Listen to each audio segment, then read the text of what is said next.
Hi ಎಲ್ರಿಗೂ ನಮಸ್ಕಾರ. Welcome to my channel. ಇದು ಸಂಕ್ರಾಂತಿ ಹಬ್ಬದ ಬ್ಲಾಗ್. ನಾನು ಹಬ್ಬದ ಹಿಂದಿನ ದಿನ ಕೊಬ್ಬರಿ ಕಟ್ ಮಾಡ್ಕೊಳ್ತಾ ಇದ್ದೀನಿ. ಕೊಬ್ಬರಿ ಮತ್ತು ಬೆಲ್ಲನ ಎರಡೂ. ಕೊಬ್ಬರಿ ಹಸಿ ಇದ್ದಾಗೆ ಕಟ್ ಮಾಡಿಬಿಟ್ಟು ಬಿಸಿಲಲ್ಲಿ ಇಡೋಣ ಅಂತ. ಬಿಸಿಲಲ್ಲಿ ಒಣಸಿದ್ರೆ ಸ್ವಲ್ಪ ಚೆನ್ನಾಗಿರುತ್ತೆ, ಇಲ್ಲಾಂದರೆ ಅದು ಬೂಸ್ಟ್ ಬರುತ್ತೆ. ಅದಕ್ಕೆ ಅದು ಹಸಿ ಇದ್ದಾಗೆ ಕಟ್ ಮಾಡಿಬಿಟ್ಟು ಒಣಗಾಕ್ಬಿಡ್ಬೇಕು. ನಾನು ಪ್ರತಿ ವರ್ಷವೂ ಮನೆಯಲ್ಲೇ ಮಾಡೋದು, ಅಂಗಡಿಯಿಂದ ಏನು ತೊಗೊಂಡು ಬರೋದಿಲ್ಲ. ಅದಕ್ಕೆ ನಾನು ಬೆಳಗ್ಗೆನೇ ಎದ್ದ ತಕ್ಷಣವೇ ಈ ಕೆಲಸ ಇಟ್ಕೊಂಡೆ. ಫಸ್ಟು ಇದು ಬಿಸಿಲಲ್ಲಿ ಒಣಕೊಬೇಕಲ್ವಾ, ಅದಕ್ಕೆ ಬಿಸಿಲು ಕೂಡ ಚೆನ್ನಾಗಿ ಬಂದಿತ್ತು. ಮೊದಲು ಈ ಕೆಲಸ ಮುಗಿಸ್ಬಿಟ್ಟು ಇದನ್ನೆಲ್ಲ ಬಿಸಿಲಲ್ಲಿ ಇಟ್ಬಿಟ್ಟು ನಾನು ಮುಂದಿನ ಮನೆ ಕೆಲಸ ಮಾಡ್ಕೊಬೇಕು. ಅದಾದಮೇಲೆ ಹರ್ಷಿಗೆ ಒಂದು ಸ್ಕರ್ಟ್ ಹೊಲಿಬೇಕು. ಒಂದು ಬ್ಲೌಸು ರೆಡಿಮೇಡ್ ಇದೆ, ಅದಕ್ಕೆ ಬರೀ ಸ್ಕರ್ಟ್ ಮಾತ್ರ ಹೊಲಿತೀನಿ. ಯಾಕಂದರೆ ಅದನ್ನ ಚಿಕ್ಕ ಮಕ್ಕಳಲ್ವಾ, ಇವಾಗ ಹೊಲಿದ್ರೆ ಸೇಮ್ ಕಲರೇ ವೇಸ್ಟ್ ಆಗುತ್ತೆ, ನೆಕ್ಸ್ಟ್ ಡೇ ಬೇಕಾದ್ರೆ ಹೊಲ್ಕೊಬೋದು. ಅದಕ್ಕೆ ಸ್ಕರ್ಟ್ ಹೊಲಿದ್ಬಿಟ್ಟು ಇನ್ನು ಸಾಯಂಕಾಲ ಹಬ್ಬಕ್ಕೆ ಅಂತ ಒಂದು ಸ್ವಲ್ಪ ಶಾಪಿಂಗ್ ಹೋಗಬೇಕು. ಅಂದರೆ ಕಬ್ಬು, ಹೂ, ಹಣ್ಣು ಎಲ್ಲ ತರಬೇಕಲ್ವ, ಅದಕ್ಕೆ ಹೋಗಿ ಬರಬೇಕು.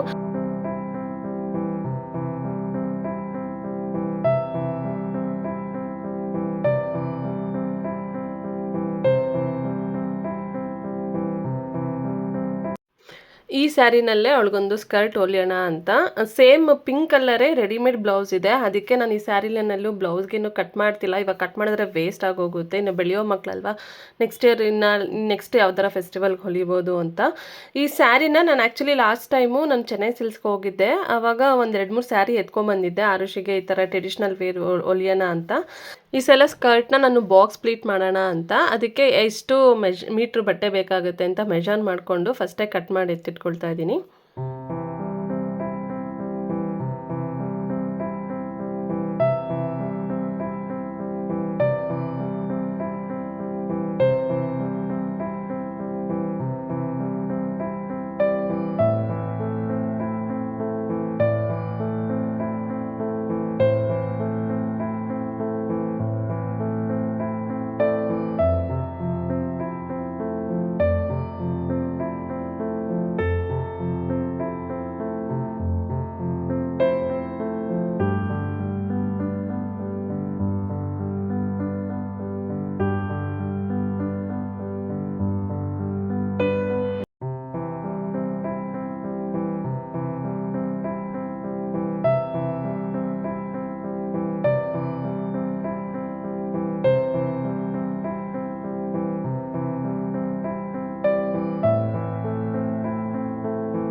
ಬಾಕ್ಸ್ ಪ್ಲೀಟ್ ಮಾಡಬೇಕಾದ್ರೆ ಫಸ್ಟು 1 ಇಂಚನ್ನ ನಾವು ಸ್ಟಿಚಿಂಗ್ಗೆ ಅಂತ ಬಿಟ್ಬಿಟ್ಟು ನೆಕ್ಸ್ಟು 2 ಇಂಚಿಗೆ ಮಾರ್ಕ್ ಮಾಡಿಕೊಂಡು ಈ ರೀತಿ ಪ್ಲೀಟ್ಸ್ನ ಮಾಡಿಕೊಂಡು ಪಿನ್ ಹಾಕ್ಕೊಬೇಕು.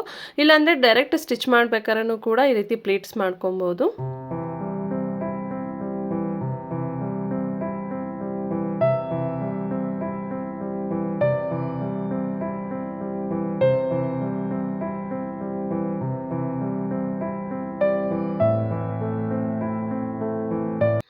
ಇದು ನೆಕ್ಸ್ಟ್ ಡೇ ಅಂದರೆ ಸಂಕ್ರಾಂತಿ ಹಬ್ಬದ ದಿನ. ಬೆಳಗ್ಗೆ ಸ್ವಲ್ಪ ಬೇಗ ಇದ್ದು ಬೇಗ ಬೇಗ ಎಲ್ಲ ಕೆಲಸ ಮಾಡ್ಕೊಳ್ಳೋಣ ಅಂತ ಅಂದ್ಕೊಂಡೆ. ನೆನ್ನೆ ಕಪ್ ತೊಗೊಬಂದಿದ್ದು ನೋಡಿ ಆಚೆ ಕಡೆನೇ ಇಟ್ಟಿದ್ದೀನಿ. ಇನ್ನು ಬೆಳಗ್ಗೆ ಎದ್ದು ಈ ರೀತಿ ಸುಪ್ರಭಾತ ಕೇಳಿದ್ರೆ ಏನೋ ಒಂಥರ ಸಂತೋಷ. ಅದು ಹಬ್ಬದ ದಿನ ಅಂತೂ ಹಾಕಿದ್ರೆ ಇನ್ನೂ ಕಳಕಳಿ.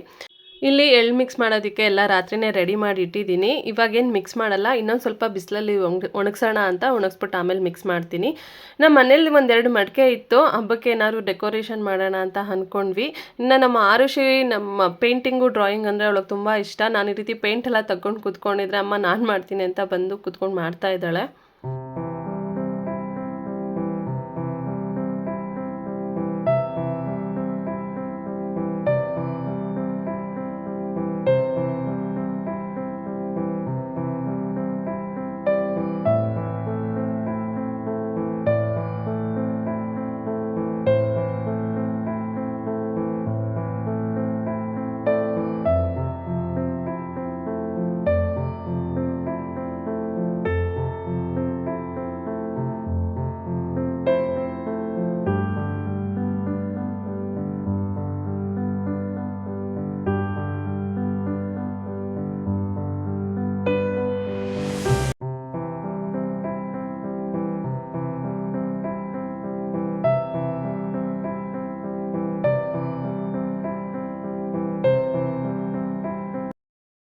ಮಡಕೆಗೆಲ್ಲ ಪೇಂಟ್ ಮಾಡಿ ಬಿಸಿಲಲ್ಲಿ ಇಟ್ಟು ಬಂದಿದ್ದಾಯಿತು ಒಣಕೊಳ್ಳಿ ಅಂತ.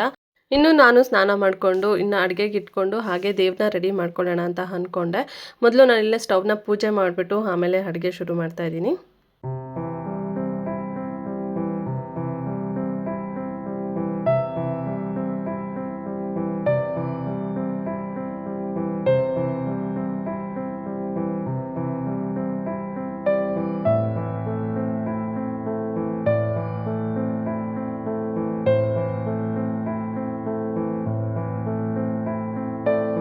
ಮೊದಲು ಇಲ್ಲಿ ಪೊಂಗಲ್ ಮಾಡೋಣ ಅಂತ ರೆಡಿ ಮಾಡ್ಕೊಳ್ತಾ ಇದ್ದೀನಿ. ನಾನು ಇಲ್ಲಿ ಖಾರ ಮತ್ತು ಸಿಹಿ ಪೊಂಗಲ್ ಮಾಡೋದಕ್ಕೆ ಎರಡಕ್ಕೂ ಬೇಳೆ ಮತ್ತು ಅಕ್ಕಿನ ಒಟ್ಟಿಗೆ ಕೂಗಿಸ್ಕೊಳ್ತಾ ಇದ್ದೀನಿ. ಮೊದಲು ಒಂದು ಸ್ವಲ್ಪ ತುಪ್ಪ ಹಾಕಿಬಿಟ್ಟು ಇಲ್ಲಿ ಹೆಸರು ಬೇಳೆನ ಸ್ವಲ್ಪ ಹೊತ್ತು ಹುರ್ಕೊಳ್ತೀನಿ. ಅದಕ್ಕೆ ಆಮೇಲೆ ಅಕ್ಕಿ ಹಾಕಿಬಿಟ್ಟು 3 ಭಾಗದಷ್ಟು ನೀರನ್ನ ಹಾಕಿ ಕೂಗಿಸ್ಕೊಳ್ತೀನಿ. ಯಾಕಂದರೆ ಇಲ್ಲಿ ಪೊಂಗಲ್ ಅಂದರೆ ತೆಳ್ಳಗಿರ್ಬೇಕಲ್ವಾ, ಅದಕ್ಕೆ ಅಂತ.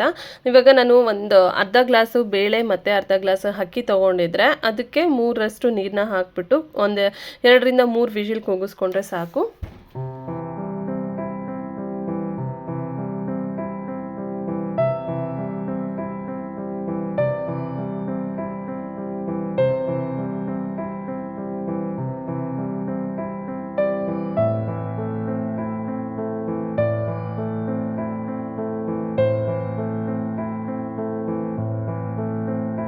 ಇನ್ನೊಂದು ಕಡೆ ಅವರೆಕಾಯಿ, ಗೆಣಸು, ಕಡಲೆಕಾಯಿನೆಲ್ಲ ಬೇಯಿಸೋಣ ಅಂತ ನೀರು ಇಟ್ಬಿಟ್ಟು ನೀರು ಕಾಯೋಷ್ಟರಲ್ಲಿ ನಾನು ಕಡಲೆಕಾಯನ್ನು ಮತ್ತು ಗೆಣಸನ್ನ ತೊಳ್ಕೊಂಡು ಬರ್ತೀನಿ.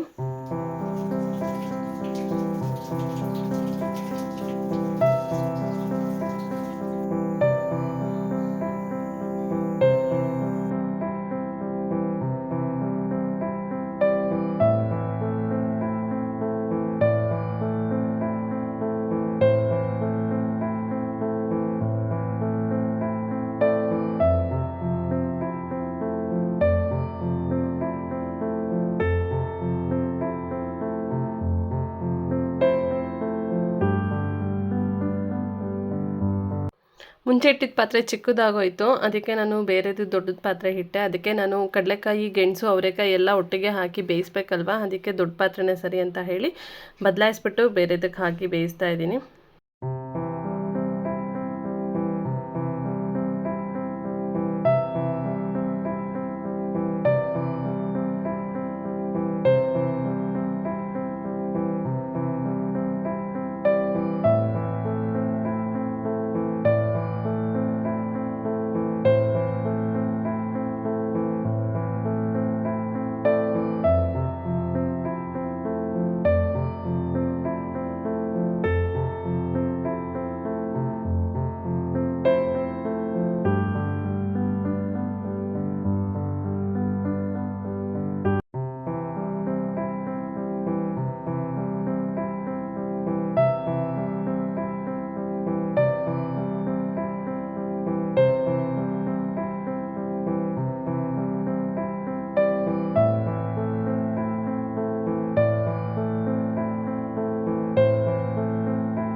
ಆ ಕಡೆ ಖಾರ ಪೊಂಗಲ್ಗೆಲ್ಲ ಒಗ್ಗರಣೆ ಹಾಕಿಬಿಟ್ಟು ಇನ್ನು ಅದೇ ಕುಕ್ಕರಿಗೆ ಸಿಹಿ ಪೊಂಗಲ್ ಮಾಡ್ಕೊಳ್ಳೋಣ ಅಂತ. ಆ ಸಿಹಿ ಪೊಂಗಲ್ ಮಾಡೋದಕ್ಕೆ ನಾನು ಬೆಲ್ಲ ಅಂದರೆ ಉಂಡೆ ಬೆಲ್ಲ ಹಾಕ್ತಾಯಿದ್ದೀನಿ. ಇದಕ್ಕೆ ಬೇಕಂದರೆ ಪೌಡರ್ನು ಹಾಕ್ಕೊಳ್ತಾರೆ, ಬೆಲ್ಲದ ಪೌಡರು. ನನಗೆ ಅದಕ್ಕಿಂತ ಈ ರೀತಿ ಉಂಡೆ ಬೆಲ್ಲ ಹಾಕಿದ್ರೇ ಟೇಸ್ಟ್ ಚೆನ್ನಾಗಿರುತ್ತೆ. ಅದಕ್ಕೆ ಹಾಕ್ಬಿಟ್ಟು ಇನ್ನು ಸ್ವಲ್ಪ ನೀರು ಹಾಕ್ಬಿಟ್ಟು ಒಂದು ಸ್ವಲ್ಪ ಹೊತ್ತು ಕುದಿಸ್ಕೊಬೇಕು. ಆಮೇಲೆ ಒಂದು ಸ್ವಲ್ಪ ಏಲಕ್ಕಿ ಕಾಯಿ ಜಜ್ಜಿಬಿಟ್ಟು ಹಾಕ್ಬಿಟ್ಟು ಅದಕ್ಕೆ ಹಸಿ ತೆಂಗಿನಕಾಯಿ ಮತ್ತು ಹಾಲು ಬೇಕಂದರೆ ಹಾಲು ಹಾಕ್ಕೋಬೋದು. ಅದೆಲ್ಲ ಬೆಂದಿದ್ದಾದಮೇಲೆ ನಾನು ಲಾಸ್ಟಲ್ಲಿ ತುಪ್ಪದ ಒಗ್ಗರಣೆಗೆ ಸ್ವಲ್ಪ ದ್ರಾಕ್ಷಿ ಗೋಡಂಬಿ ಹಾಕಿಬಿಟ್ಟು ಒಗ್ಗರಣೆ ಮಾಡಿಬಿಟ್ಟು ಹಾಕ್ತೀನಿ. ತುಂಬ ಚೆನ್ನಾಗಿ ಬಂತು ಹಬ್ಬದ ದಿನ. ನಾನು ಅಡುಗೆ ಮಾಡ್ಕೊಳ್ತಾನೆ ಈ ಕಡೆ ದೇವ್ರ ಮನೆಯೂ ಕೂಡ ರೆಡಿ ಮಾಡಿಕೊಂಡೆ ಪೂಜೆ ಮಾಡೋದಕ್ಕೆ ಅಂತ. ಇಲ್ಲಿ ಮಡಿಕೆ ಸುತ್ತ ಹೂವನ್ನ ಇಟ್ಬಿಟ್ಟು ಸ್ವಲ್ಪ ಅಲಂಕಾರ ಮಾಡೋಣ ಅಂತ ಹೇಳಿ ಈ ರೀತಿ ಹೂವನ್ನೆಲ್ಲ ಹಾಕ್ಬಿಟ್ಟು ಸ್ವಲ್ಪ ಅಲಂಕಾರ ಮಾಡಿದೆ, ಚೆನ್ನಾಗಿತ್ತು.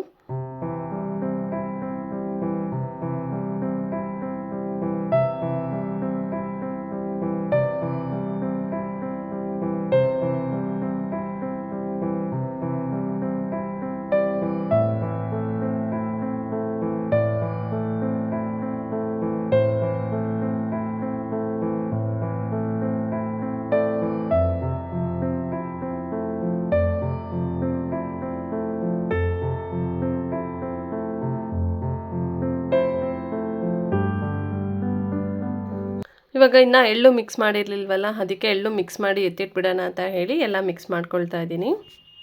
ನಾನು ಇದಕ್ಕೆ ಎಳ್ಳಿಗೆ ಬರೀ ನಾನು ಬೆಲ್ಲ ಮತ್ತು ಕೊಬ್ಬರಿ ಹಾಗೆ ಕಡಲೆಪಪ್ಪು ಹಾಗೆ ಕಡಲೆ ಬೀಜನ ಹುರಿದ್ಬಿಟ್ಟು ಅದ್ರ ಸಿಪ್ಪೆ ಎಲ್ಲ ತೆಗೆದ್ಬಿಟ್ಟು ಹಾಕಿದ್ದೀನಿ. ಹಾಗೆ ಬಿಳಿ ಎಳ್ಳನ್ನ ಹುರಿದ್ಬಿಟ್ಟು ಹಾಕ್ಕೊಳ್ತಾ ಇದ್ದೀನಿ. ಇದಕ್ಕೆ ಇನ್ನೂ ಎಕ್ಸ್ಟ್ರಾ ಅದು ವೈಟ್ ಕಲರ್ದು ಪೆಪ್ಪರ್ಮೆಂಟ್ ಥರ ಏನೋ ಬರುತ್ತಲ್ಲ, ಅದೆಲ್ಲ ಏನೂ ಹಾಕೋದಿಲ್ಲ, ನಾನು ಇಷ್ಟೇ ಹಾಕೋದು, ಇಷ್ಟೇ ಚೆನ್ನಾಗಿರುತ್ತೆ.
ಇನ್ನೆಲ್ಲ ರೆಡಿ ಮಾಡೋ ಅಷ್ಟರಲ್ಲಿ ಸಾಯಂಕಾಲ ಆಯಿತು. ನಮ್ಮ ಆರುಷಿಗೆ ಕೂಡ ರೆಡಿ ಮಾಡಿದೆ. ಅದು ಸ್ಕರ್ಟು ಹೊಲಿದೆ ಅಲ್ವಾ, ಅದನ್ನು ಐರನ್ನೇ ಮಾಡೋಕ್ಕಾಗಿಲ್ಲ. ಸರಿ ಇವಾಗ ಏನೂ ಮಾಡೋಕ್ಕಾಗಲ್ಲ, ಟೈಮ್ ಇಲ್ಲ, ನೆಕ್ಸ್ಟ್ ಟೈಮ್ ಮಾಡ್ತೀನಿ ಅಂತ ಹೇಳ್ಬಿಟ್ಟು ಹಾಗೆ ಹಾಕಿದೆ. ಈ ಸಲ ಹಬ್ಬಕ್ಕೆ ನಾನೇನು ಚೆನ್ನಾಗಿ ರೆಡಿಯಾಗಿಲ್ಲ. ಹಬ್ಬಕ್ಕೆ ಅಂತ ಹೊಸ ಸೀರೆ ತೊಗೊಂಡಿದ್ದೆ, ಅದ್ರದ್ದು ಬ್ಲೌಸ್ನ ಸ್ಟಿಚ್ ಮಾಡೋಣ ಅಂತ ಹೇಳಿ ಲೈನಿಂಗ್ ಎಲ್ಲ ತೊಗೊಬಂದೆ. ಸ್ಟಿಚ್ ಮಾಡ್ಕೊಳ್ಳೋಕ್ಕೆ ಟೈಮೇ ಸಿಕ್ಕಿಲ್ಲ. ಇವತ್ತು ಮಾಡೋಣ ನಾಳೆ ಮಾಡೋಣ ಅಂತ ಅಂದ್ಕೊಂಡು ಹಂಗೆ ದಿನಗಳು ಹೊಟ್ಟೋಯ್ತು. ಇನ್ನು ಬೇರೆ ಸೀರೆ ಉಟ್ಕೊಳ್ಳೋಣ ಅಂತ ಅಂದ್ಕೊಂಡಿದ್ದೆ. ಇನ್ನು ಬೆಳಗ್ಗೆಯಿಂದ ಕೆಲಸ ಮಾಡಿ ನನಗೂ ಯಾಕೋ ಟಯರ್ಡ್ ಆಗಿತ್ತು. ಇನ್ನು ಯಾರು ಸೀರೆ ಚೇಂಜ್ ಮಾಡ್ತಾರೆ, ಆರುಷಿ ಒಬ್ಳು ಚೆನ್ನಾಗಿ ಕಾಣಿಸ್ತಿಲ್ಲ, ಸಾಕು ಅಂದ್ಬಿಟ್ಟು ನಾನು ಬೆಳಗ್ಗೆ ಹಾಕೊಂಡಿದ್ದ ಡ್ರೆಸ್ಸಿಗೆ ಸ್ವಲ್ಪ ಮೇಕಪ್ ಮಾಡಿಕೊಂಡೆ ಅಷ್ಟೇ. ಫೋಟೋ ಬರಲ್ಲ.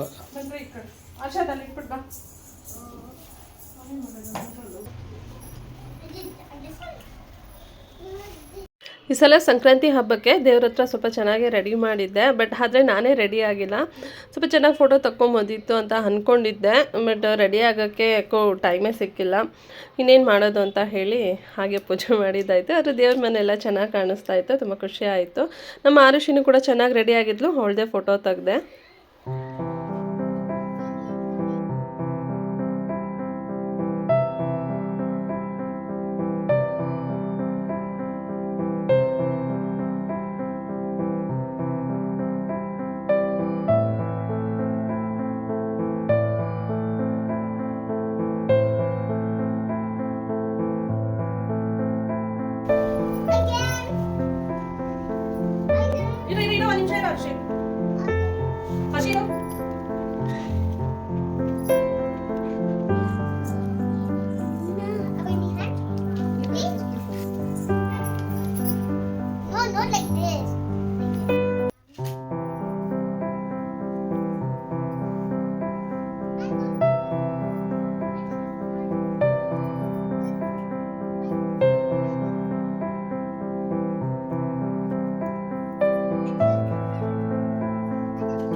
ಸಂಕ್ರಾಂತಿ ಹಬ್ಬದ ದಿನ ಮಕ್ಕಳಿಗೆ ಫಲ ಹೇರೋದು ಕೂಡ ಒಂದು ಆಚರಣೆ. ಮನೆಯಲ್ಲಿ ಗಂಡಾಗ್ಲಿ ಹೆಣ್ಣಾಗ್ಲಿ 5 ವರ್ಷ ಕೆಳಗಿನ ಮಕ್ಕಳಿದ್ರೆ ಅವರಿಗೆ ಈ ರೀತಿ ಫಲ ಹೇರಿತಾರೆ. ಅಂದರೆ ಅವರಿಗೆ ಯಾವ್ದಾರ ದೃಷ್ಟಿ ಆಗಿದ್ರೆ ದೃಷ್ಟಿ ಹೋಗಲಿ ಅಥವಾ ಅವ್ರ ಭವಿಷ್ಯ ಚೆನ್ನಾಗಿರಲಿ ಅಂತ ಈ ರೀತಿ ಫಲ ಹೇರಿಯೋದು. ಫಲ ಹೇರಿಬೇಕಾದ್ರೆ ಮಕ್ಕಳನ್ನ ಹಸೆಮಣೆ ಮೇಲೆ ಕೂರಿಸ್ಬೇಕು ಅಂತ ಹೇಳ್ತಾರೆ. ನಮ್ಮ ಮನೇಲಿ ಹಸೆಮಣೆ ಯಾವುದೂ ಇರಲಿಲ್ಲ, ಹಾಗಾಗಿ ಚಾಪೆ ಮೇಲೆ ಕೂರಿಸಿದೆ. ಅಪ್ಪು ಕೂಡ ಬಂದಿದ್ಲು, ಹಾಗಾಗಿ ಇಬ್ಬರನ್ನು ಕೂರಿಸ್ಬಿಟ್ಟು ಫಲ ಹೇರೋಣ ಅಂತ ಅಂದ್ಕೊಂಡೆ. ಫಲ ಹೇರಿಬೇಕಾದ್ರೆ 5 ಥರ ತಟ್ಟೆನ ರೆಡಿ ಮಾಡಿ ಇಟ್ಕೋಬೇಕು. ರೆಡಿ ಮಾಡಿಬಿಟ್ಟು ಮನೆಯಲ್ಲಿ ಪಾವ್ ಏನಾದರೂ ಇದ್ದರೆ ಇಲ್ಲಿ ಎಳ್ಳಿನ ಮಿಶ್ರಣ, ಎಳ್ಚೆ ಹಣ್ಣು, ಕಾಯಿನು, ಕಬ್ಬು ಇಷ್ಟನ್ನು ಆ ಪಾವಲ್ಲಿ ತುಂಬಿಸಿ ತಲೆ ಮೇಲೆ 3 ಸಲ ಸುರಿಬೇಕು. ನನ್ನ ಹತ್ರ ಯಾವುದೂ ಪಾವ್ ಇರಲಿಲ್ಲ, ಹಾಗಾಗಿ ನಾನು ಮನೆಯಲ್ಲಿ ಯಾವ್ದು ಯೂಸ್ ಮಾಡ್ತೀನಿ ಅಕ್ಕಿಗೆ ಅದೇ ಗ್ಲಾಸಲ್ಲಿ ನಾನು ಈ ಸಲ ಫಲ ಹೇರ್ತಿದ್ದು.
ಫಲ ಎದ್ದಿದ್ದೆಲ್ಲ ಆದಮೇಲೆ ಕೆಂಪು ನೀರು ಮಾಡಿಬಿಟ್ಟು ಅದರಿಂದ ಆರತಿ ಮಾಡಬೇಕು.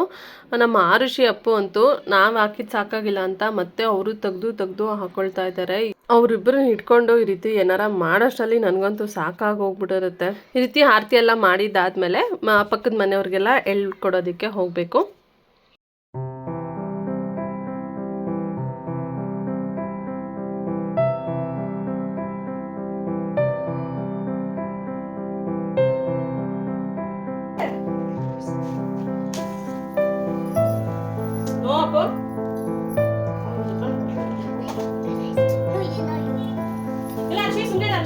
ಹರ್ಷಿ ಬಿಡು, ಕಡೆ ಕೂತ್ಕೋ ಹರ್ಷಿ.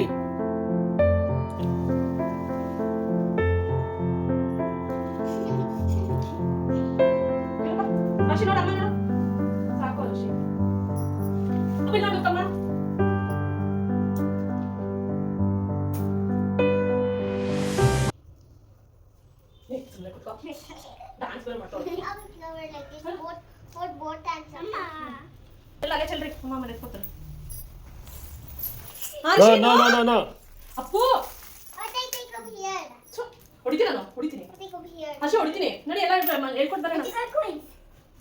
ಎಲ್ಲ ಸಾಕು ಹರ್ಷಿ, ಸಾಕು. ಕರ್ಕೊಂಡು ಹೋಗಲ್ಲ, ಅಪ್ಪು ಮನೆ ಕರ್ಕೊಂಡು ಹೋಗಲ್ಲ.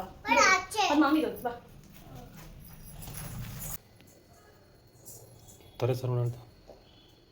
My hair come on my highest. I'm ಮೇಲೆಗೆ ಅಷ್ಟು highest. ನೀನು ಗೌತರ ಆಡಿದ್ರೆ ತೆಗೆದಾ? Chumyai? No. He's so smart. Look at me. Cool ಸರಿಲ್ಲ ಅವಳು. Smile. ಹರ್ಷಿ, ಹರ್ಷಿ ನೀನು ಬಂದು Hershey. Papa said it like that.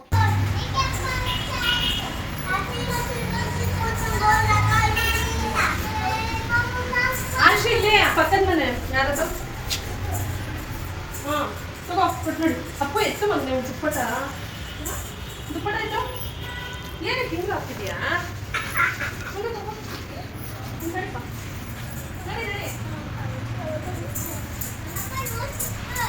ಅಪ್ಪ ಬರಲ್ಲ ಸಾಪಡ್ಲ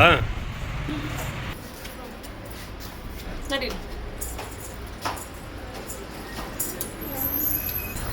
ಅವ್ರ ಮನೆಗೆ ಹೋಗ್ತೀವಿ ಬರ್ತಾ ಇಲ್ಲ ರೆಕಾರ್ಡ್ ಎಲ್ಲಿ ಹೋಗ್ತಾರೆ ಮಕ್ಕಳಿದ್ದಾರೆ ಅಂದ್ರೆ ಅವ್ರು ಇರ್ತಾ ಇರ್ತಾರೆ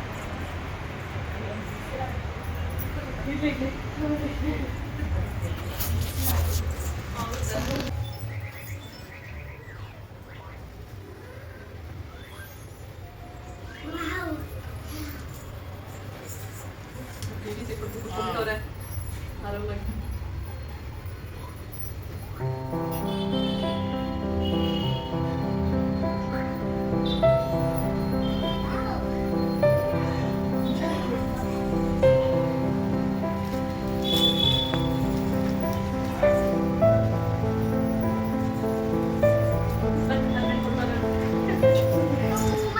ಹೂ ಮನೆನಾ ಏನ್ ಹಂಗಂದ್ರೆ ಇಲ್ಲಿ 3ನೇ ಮನೆ ಹೇಳ್ತದ್ದು. ಹೂ ಮನೆ ಇವರಿಬ್ರಿಗೆ ಇನ್ನ ಜಾಸ್ತಿ ಮನೆಗೆ ಹೋಗ್ಬೇಕಂತ ಇನ್ನು ಬೇರೆ ಬೇರೆ ಮನೆಗೆಲ್ಲ ನಾವು ನಮ್ಮ ಬಿಲ್ಡಿಂಗಲ್ಲಿ ಇರೋ ಮನೆಗೆ ಮಾತ್ರ ಕೊಟ್ಟಿದ್ದಾಯ್ತು. ಇನ್ನು ರಾತ್ರಿಗೆ ಹೊಡೆ ಮಾಡಿದ್ದೆ, ಸಾಂಬಾರೇನು ಮಾಡಿಲ್ಲ. ಮಧ್ಯಾಹ್ನ ಪೊಂಗಲ್ ಎಲ್ಲ ಹಾಗೆ ಇತ್ತು, ಅದನ್ನೇ ಖಾಲಿ ಮಾಡೋಣ ಅಂತ ಹೇಳಿ ಬೇರೇನು ಮಾಡಿಲ್ಲ. ಈಗ ಮಧ್ಯಾಹ್ನನೇ ಕಡಲೆಕಾಯಿ ಗೆಣಸು ಎಲ್ಲ ತಿಂದಿದ್ವಲ್ಲ, ಹೆವಿ ಅನ್ನಿಸ್ತು.